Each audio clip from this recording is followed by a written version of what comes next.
Hey guys, welcome back to the Dr. Cliff Show. I'm Cliff Olson, Doctor of Audiology and founder of Applied Hearing Solutions in Phoenix, Arizona. And I am joined today by a very special guest, world-renowned tinnitus expert, Dr. Craig Kasper. Craig, thanks for coming to the show. How you doing, Cliff? Good to be here. All right, so I know we just got done talking about this whole world-renowned thing, and you're like, well, maybe regionally, but I would disagree.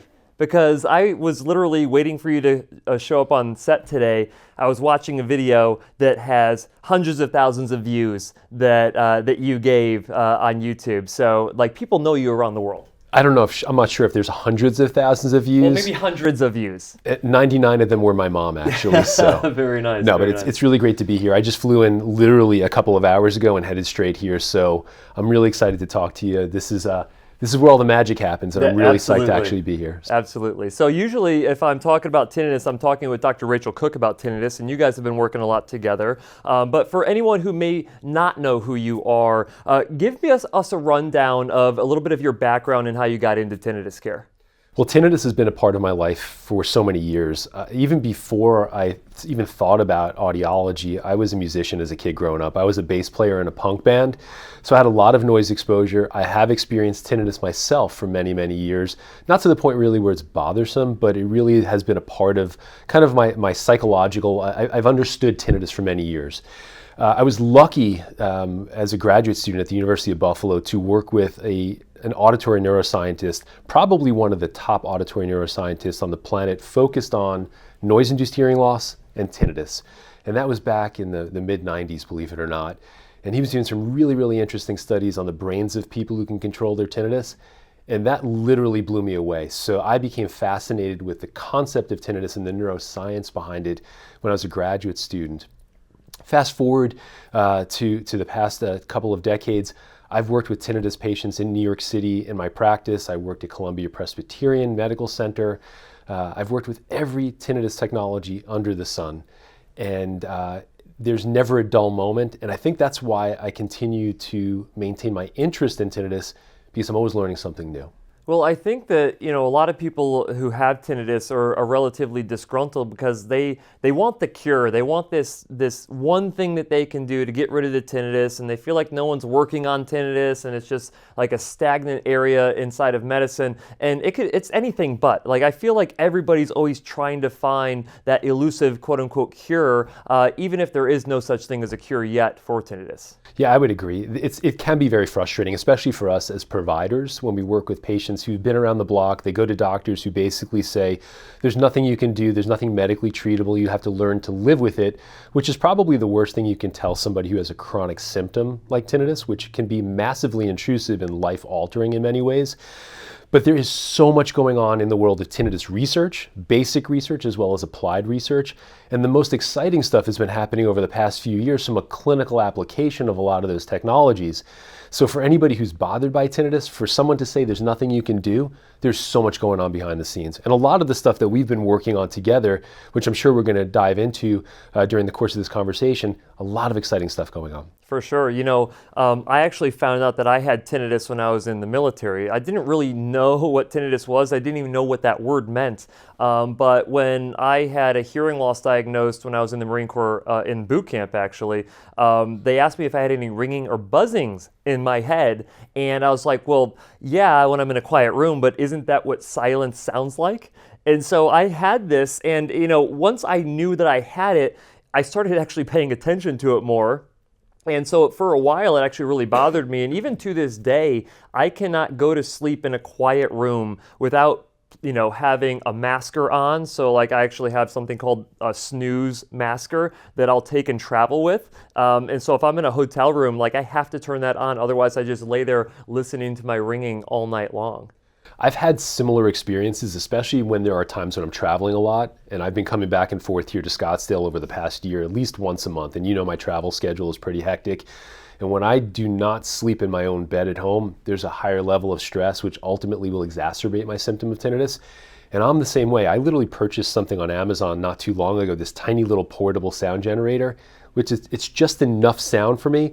I don't like perfect quiet. That's what I've realized. So Yeah, so very interesting. But as we have to some degree habituated to it on our own, or we've figured out strategies that work for us, there's a lot of people out there who they have not found a strategy that works for them. And so you really, for the past how many years now, have been working directly with tinnitus patients? Well, clinically for about the past 25 years. Yeah, and so you've worked with every technology under the sun. Can you kind of share what some of those technologies are? Some viewers may actually be familiar and have maybe even tried some of these things.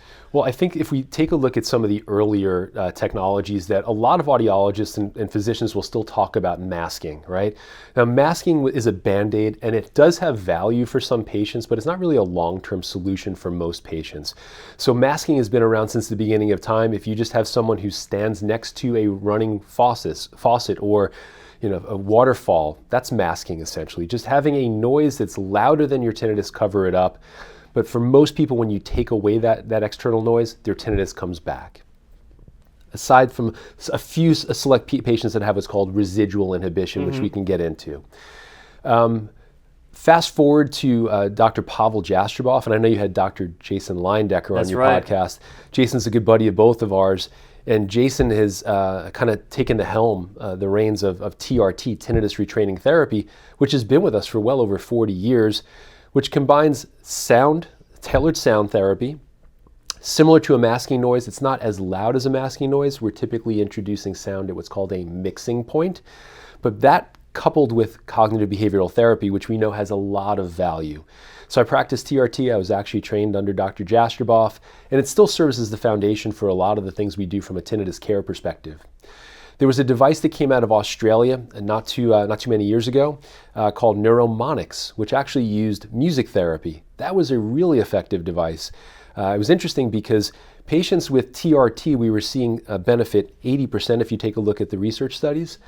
Those patients would see benefit 12, 18, 24 months is when they were able to habituate to their tinnitus. Man, that's really long. Like for a lot of people who are looking for, honestly, let's be honest, instant relief. I mean, the idea of waiting 12 to 24 months is just like, they're not going to follow through. But it was the best that we had at that time, right?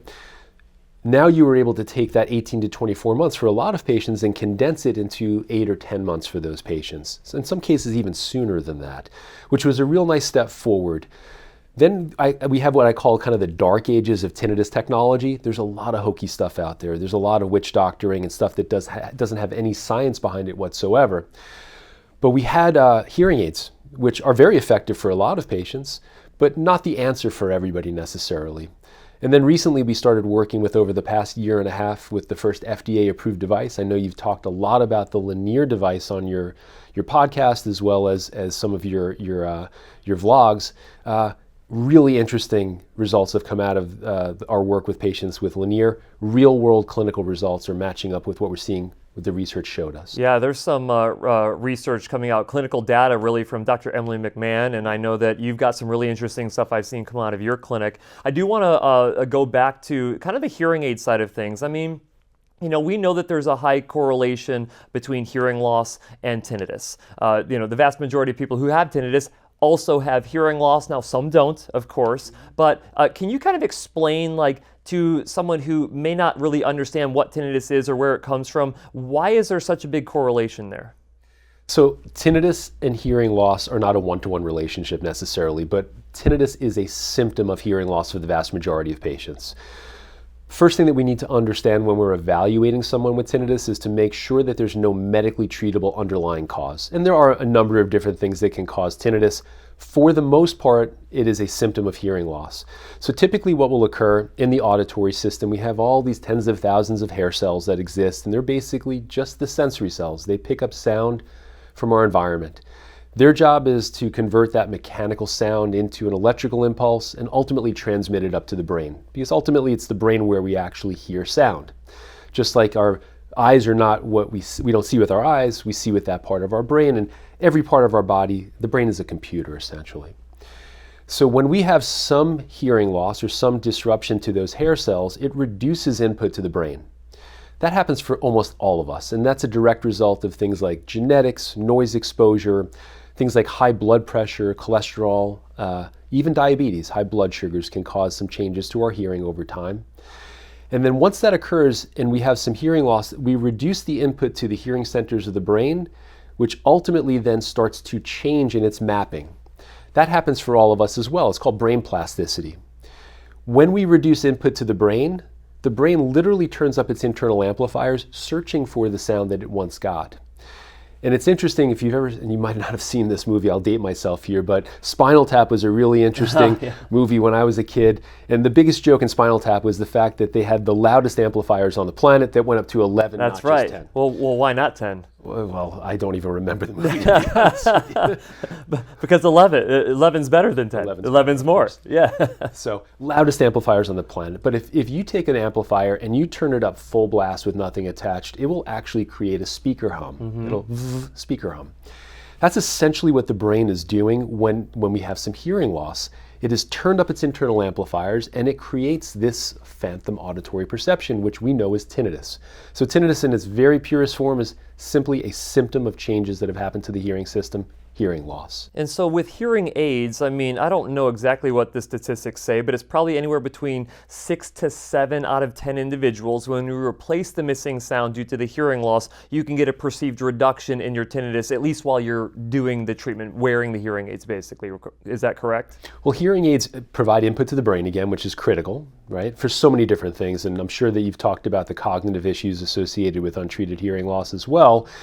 But on top of that, there's the added element of when we're not hearing as well, things inside of our head seem louder. As soon as you introduce more environmental sound, especially through an appropriately fit hearing aid, you start to get the subtleties, the soundscape that's happening in your environment, and the tinnitus will ultimately be pulled underwater a bit more. So there is a masking element to that, even though we're not formally masking necessarily, but it's keeping the brain busy with external sounds that you might not normally hear because of the hearing loss. You know, when I had Dr. Emily McMahon on the show, she was talking about how masking is not a tinnitus treatment. And you kind of briefly brought it up as like, well, it's not a long-term solution. It could be used to at least temporarily provide some relief for an individual. But what's your stance on using masking? I think that some providers probably get too masking happy, and you know, anytime someone comes in with tinnitus, they're like, oh, I'm going to put you in the hearing aid with the best masker possible, and then we're done. I think that all clinicians are well-meaning. I just think that there's maybe a lack of information or a lack of tools at their disposal. And at that point, the best tool that they have for that patient is a hearing aid in some form of sound generator that might be built into the hearing aid. I'm not a big fan of masking because I don't believe it's a long-term solution for patients. I've seen patients who've worn maskers for decades and show up in our clinic, and ultimately it's really kind of challenging to get them off of those maskers because they're so used to, getting coverage during the course of the day. Now that said, there is some historical benefit to masking, and we talked a little bit about this concept of residual inhibition, which is essentially if we provide a masking noise and some really good coverage over our tinnitus, for a select portion of the population, their tinnitus will actually stay reduced for an extended period of time. That's not everybody though, unfortunately. So I don't like to bank on those potentials. I like to make sure that I have data, and also, so I like to make sure that we have data and also the best tools at our disposal that are going to provide long-term relief for those patients over time.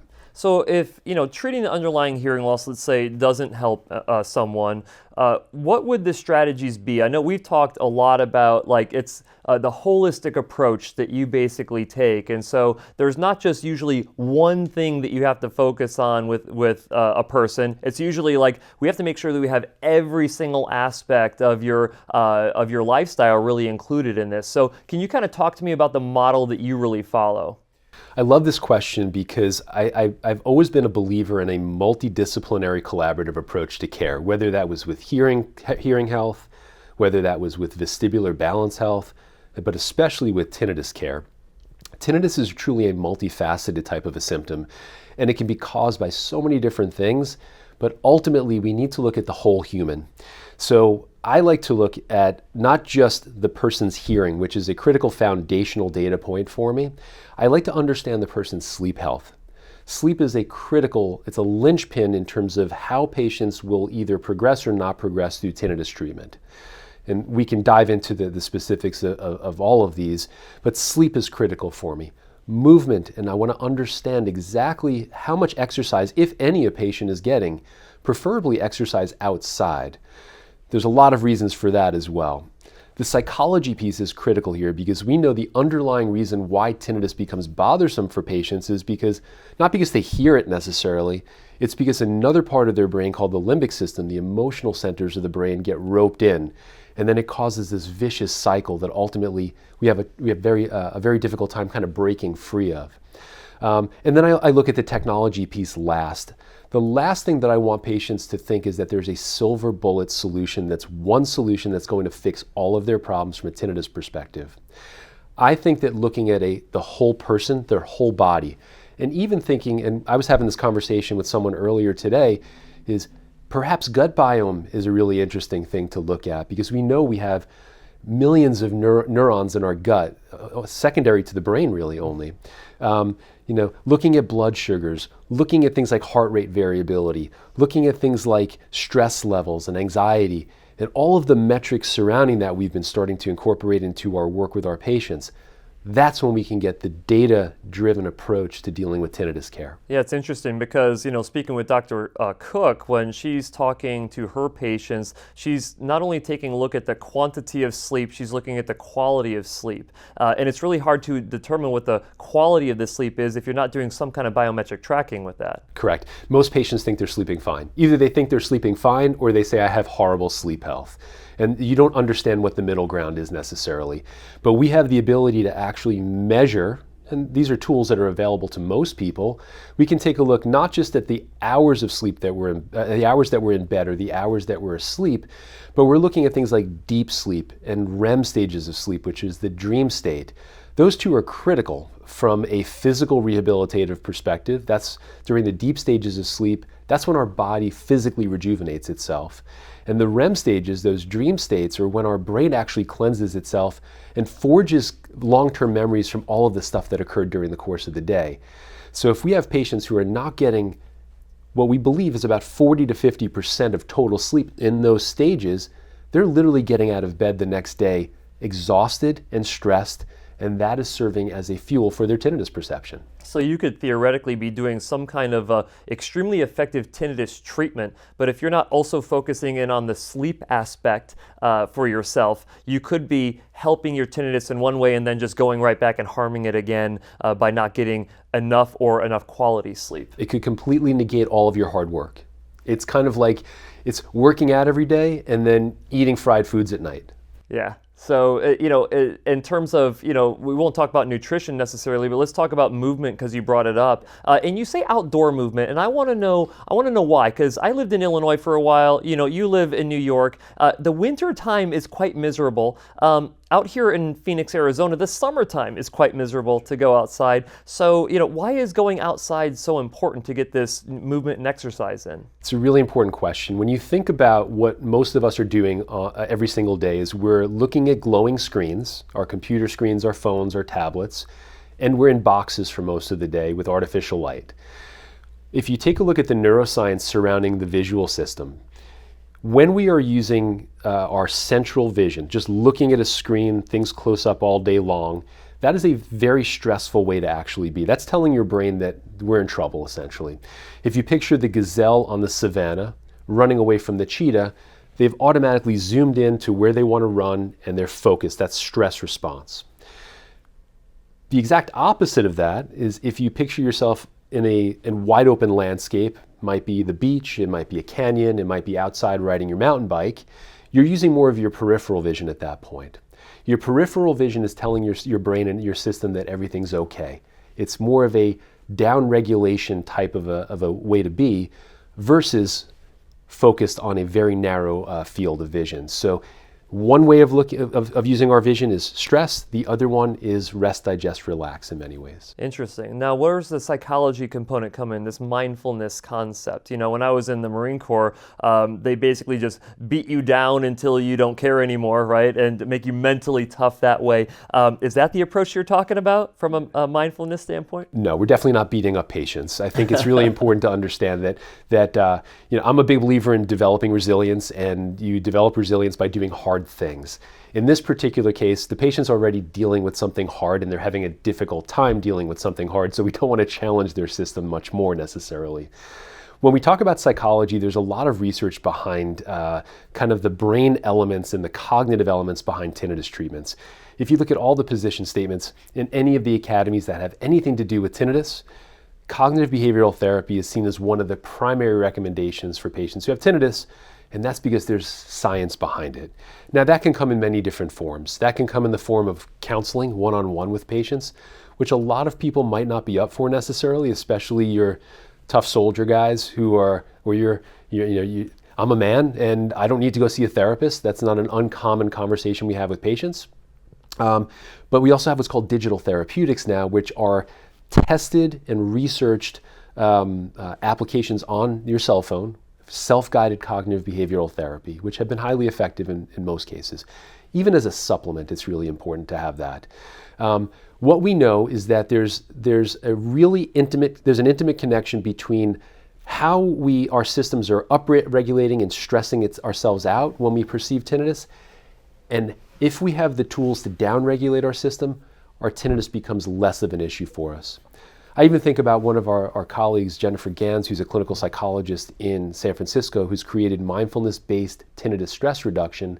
That's based on decades of work from researchers up in Massachusetts that created mindfulness-based stress reduction for chronic pain, anxiety, depression, all of those types of symptoms that we experience. And it's also highly effective for patients with tinnitus. So now when we think about the technological standpoint, clearly we can't just jump straight to technology to try to solve the problem. All of these other three things that we really just talked about are super critical to it. But I think the thing that people are most interested in learning about is probably the tech side of things. For a while it was, the neuromonics. It was, there was another one out there that was really something you did, I think even while you slept. It was the Levo device, was that? Yeah. Yeah, so I don't know how effective that one was. Clearly hearing aids with different maskers, whether they're, white, noises, pink noises, brown noises, fractal tones, things like that. But Lenire really is the thing that most people are interested in. And, I published a video about Lenire before it was actually released here in the United States.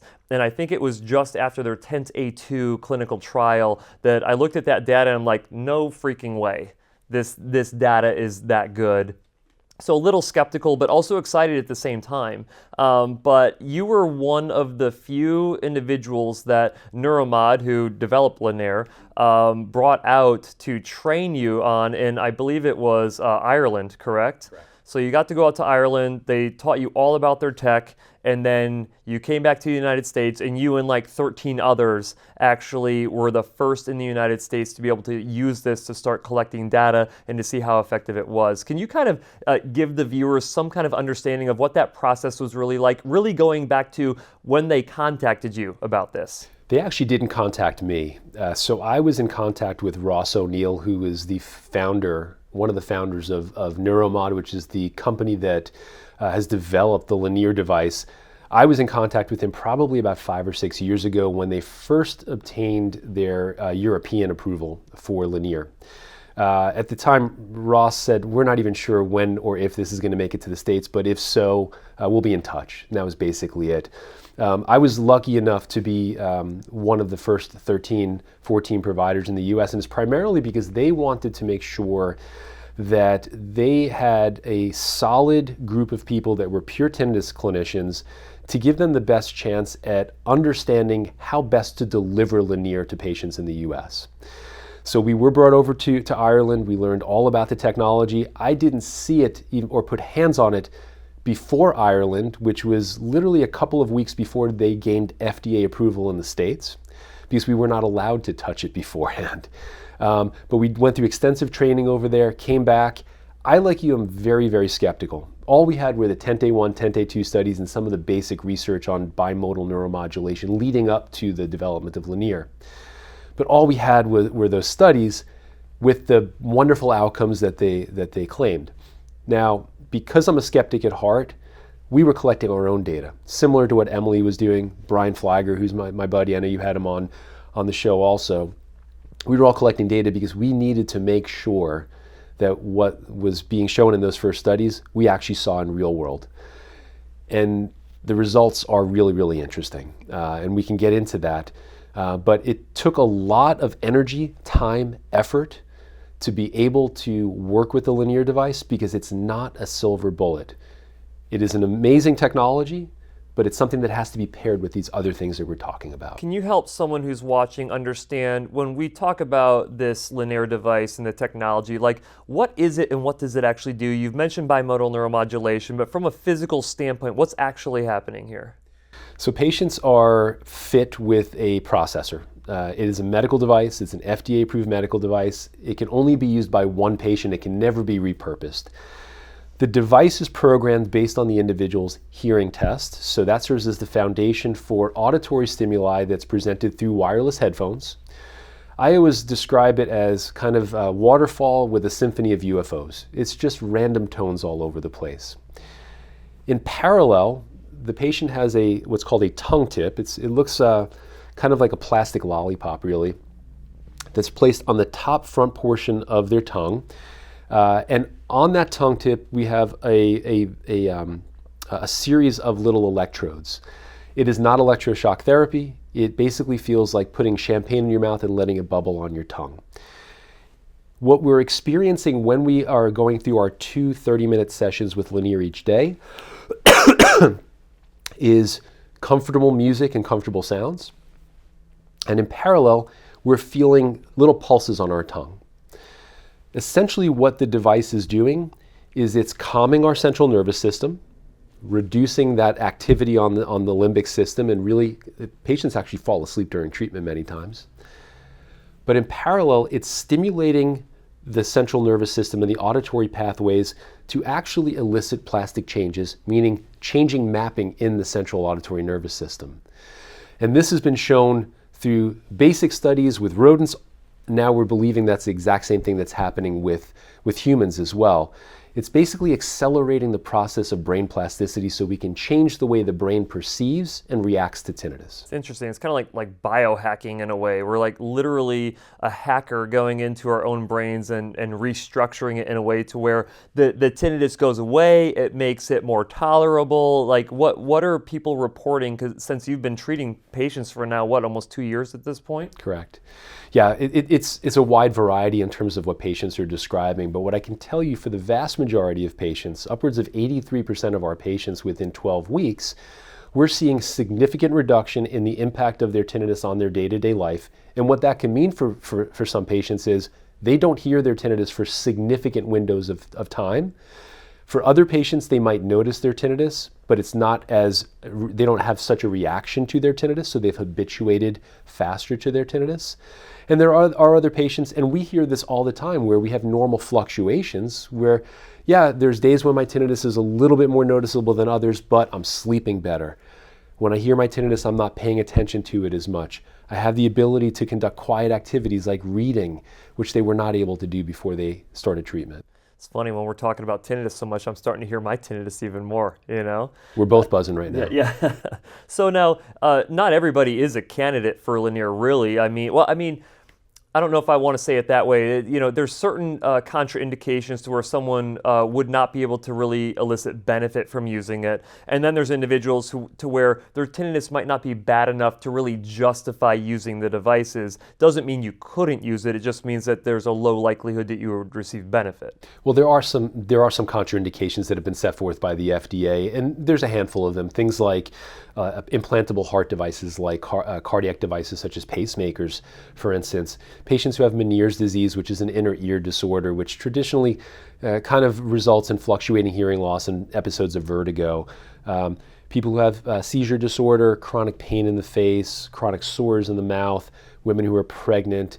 I always joke with my patients, tongue piercings is kind of one of them as well. Now, the reality is all of those patients, and we've seen this across the U.S., those patients have been fit also. So clearly we want some medical clearance before we do that. But if we have a highly motivated patient, we're going to proceed with treatment if it makes sense for them. Audiologically, the degree of hearing loss does matter. Patients who have significant hearing loss, and that's something that can be determined by an audiogram with their hearing professional, their audiologist, that could potentially rule out a patient for treatment.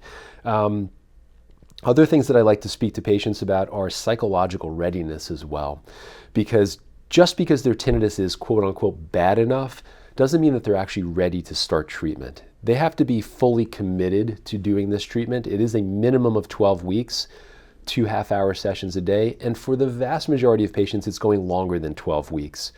Everybody comes in saying, oh, it's a 12-week protocol. 12 weeks was the end of the scientific research study, but it's not the end of the real-world application of the technology. So patients have to be committed to the process as well. Realistically, inside of that first 12 weeks, do you think that it would be fairly clear at that point whether or not you're going to receive benefit or not going to receive benefit with Lenire? What I would say is that the vast majority of patients who are committed and consistent with their treatment, and then they also focus on these other elements of care, they're the ones who do very, very well. They fall into the 83%, at least in terms of our clinic numbers, our practice numbers. The people who fall outside of that range, there's a couple of different reasons why they might not be as successful within that 12-week period of time, but it is not an indicator that they will not ultimately receive success. There are plenty of patients that we've worked with for extended periods of time, especially the patients who've been bothered by their tinnitus for a long time. It just takes longer for their brains to actually turn around and to become a little bit more open to change. I don't give up on patients, that's the bottom line. There's something I read, actually, I think James Henry wrote this in one of his books, where there's oftentimes this one period where the switch gets flipped for patients.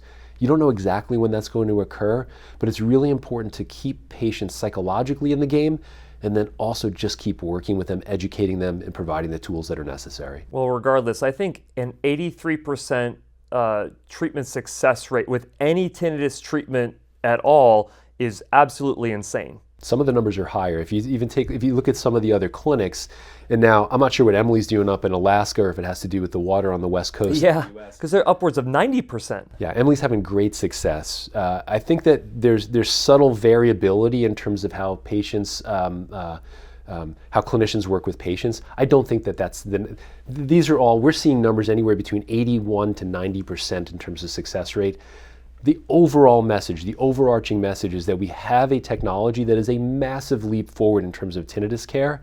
It's a part of a bigger picture in terms of the tool set, but it is a massive leap forward, and people who have tinnitus and are bothered by it should feel actually very happy that we have these options now, because we didn't have these options 2 years ago. Well, I think it's very clear, though, that having this particular option in the hands of someone who does specialize in tinnitus and isn't just singularly focused on implementing a technology and is more of a holistic care approach seems to be what the biggest difference is with Lenire's success here in the United States versus a little bit of a bumpy road internationally. I think if anyone does a search for Lenire on online forums, they're going to see a lot of negative information saying, I tried this, it didn't work. And the first thing I think of is like, well, did your provider just like fit you with it and say like, here you go? Or did they literally look at all of these other areas that you had just mentioned to truly get down to the root cause of what is impacting your tinnitus perception? I think the biggest challenge that we face as a tinnitus care community is that there's just simply not enough tinnitus care providers that look holistically at patients.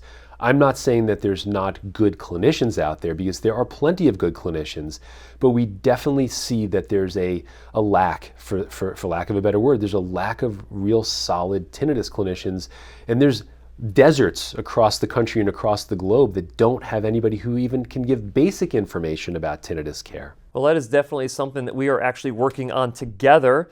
With our Modern Tinnitus project, and specifically the Modern Tinnitus method, we want to be able to kind of take this model that you've had so much success with, and then with the addition, of course, of Lenire and other potential technologies, and roll that out in a way to where we can help educate other providers to provide a high level of tinnitus care as well. Can you help the viewers here understand really this Modern Tinnitus method, which is really a lot of the stuff that you've already talked about before?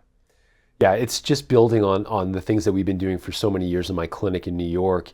Aside from looking at things subjectively, which that's one of the biggest challenges that we face from a tinnitus clinician perspective, is that the best that we have are subjective measures at this point. There's no real objective measure of tinnitus. We can't take a picture of somebody's head and say, oh, your tinnitus is at a 50% out of 100. The questionnaires are great because they give us an understanding of how tinnitus is impacting someone's quality of life at that point in time.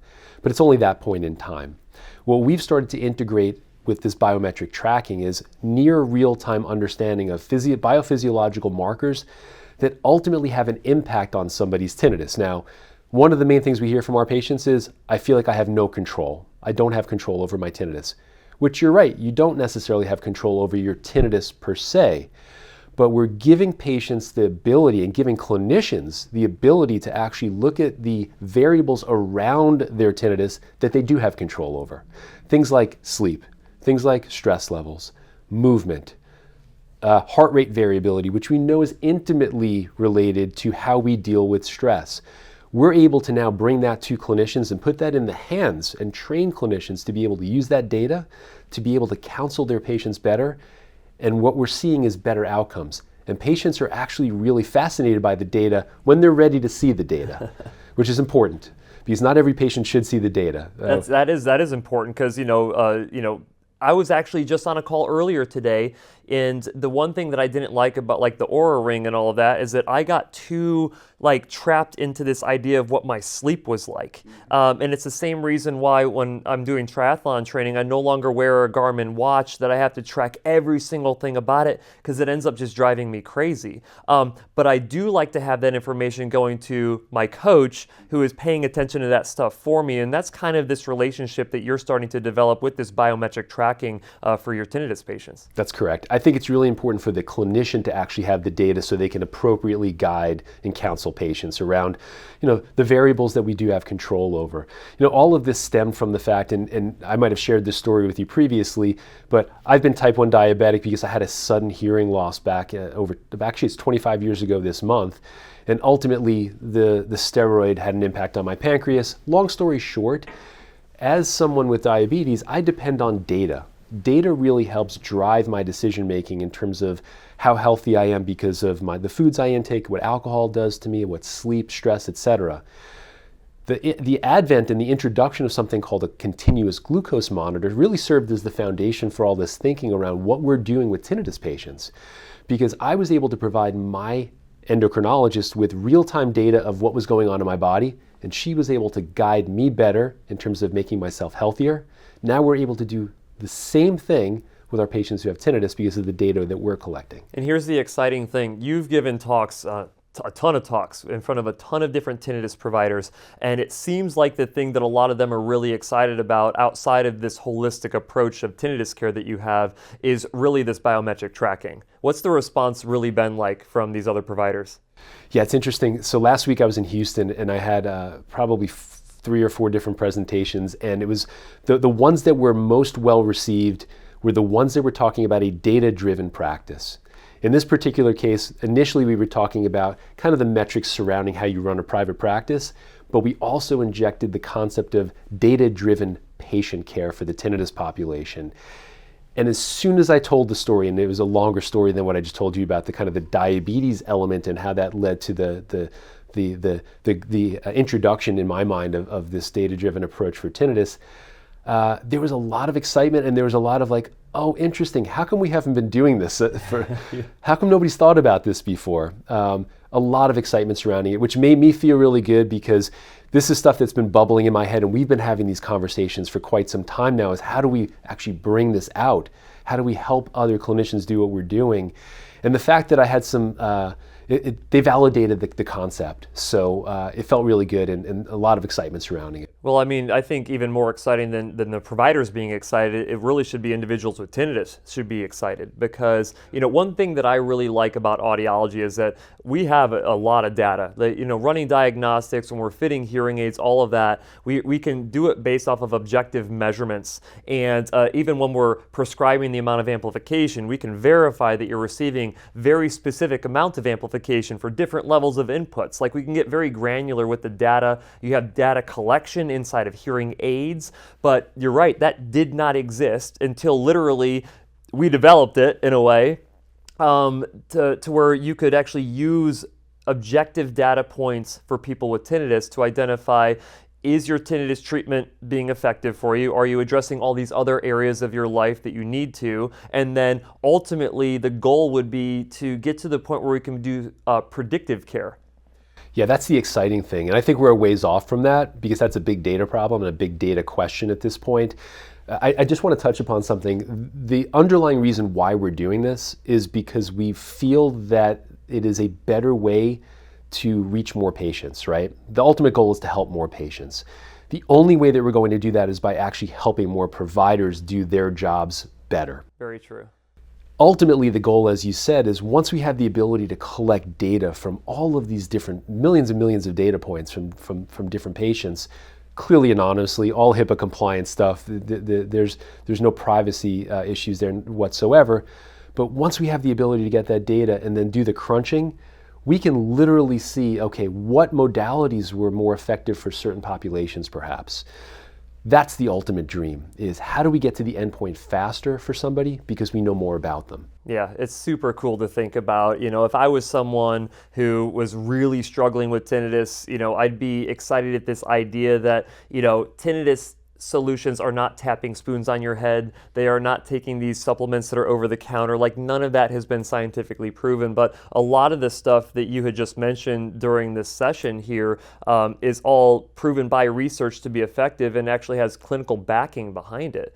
And so if I was someone who was really struggling, the first thing I would be doing is reaching out to find out who is actually doing tinnitus care in the way that you're doing it, if you truly want to find a solution. Well, look, I think that we're onto something. I think that we have a really good kind of lead in terms of understanding how these things impact tinnitus. I think that, and I know the patients that we work with, most of them do benefit, as we said, and I'm just looking to see if we can do a much better job with the tools that we're developing, and I'm confident that we will over time, not just us, but just everybody that we touch, all the clinicians that we work with, and all the patients that they work with. And for me, that's legacy building, because if you have the ability to actually impact a huge group of people like that have felt so underserved and not heard for so many years, that's a privilege, and that's an awesome thing. Yeah, well, I totally agree. I realized several years ago that I can only impact so many individuals when they come in and see me personally in the clinic for me to treat their hearing loss. But if I can share this information to where everybody could be armed with the same amount of information and then go to their provider locally and get the same level of care, we're ultimately having a much greater impact, and that's really what we're doing with the modern tinnitus method here as well. No doubt. And you've done a great job of that, and you continue to do a great job of that. And you've changed the way that patients look at hearing healthcare. And even though those are tools that have been with us for eons, now it's important. And it's because of the information that you've brought out there. And we're going to do the same thing with modern tinnitus and with all the information that we're going to put out there, because patient education is the most important part of the equation. Absolutely.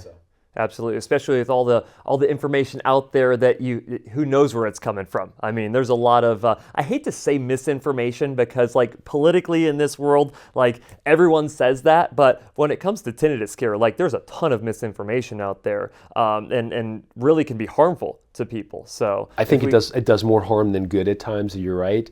So changing the conversation is important. And what I can say with the 100% certainty is that the things that have come out of your channel and the things that we're planning on bringing out there are all based in science. There's no hokey witch doctoring that goes on. It is all based in science, and there will be references and resources to prove that. So absolutely, super excited about it. Craig, thanks for coming on the show. Now, for everyone who comes on the show, I have a special gift for them. Oh, I'm so excited. So here you go. What do we have here? Well, go ahead and crack that sucker open. You have your very own Dr. Cliff Show mug. How about that? Yeah, so cheers. Again, thanks for coming all the way out from New York City, and we'll have to do this again sometime. We will do it again sometime soon, and I will make sure that I bring my Dr. Cliff Show mug with me, and I will make sure I'm not coughing the next time. Yeah, there you go. No, we're all good. Guys, if you enjoyed today's episode, make sure that you hit that like button, and if you are not yet subscribed to the channel with notifications turned on, go ahead and do that as well, and we will see you next time.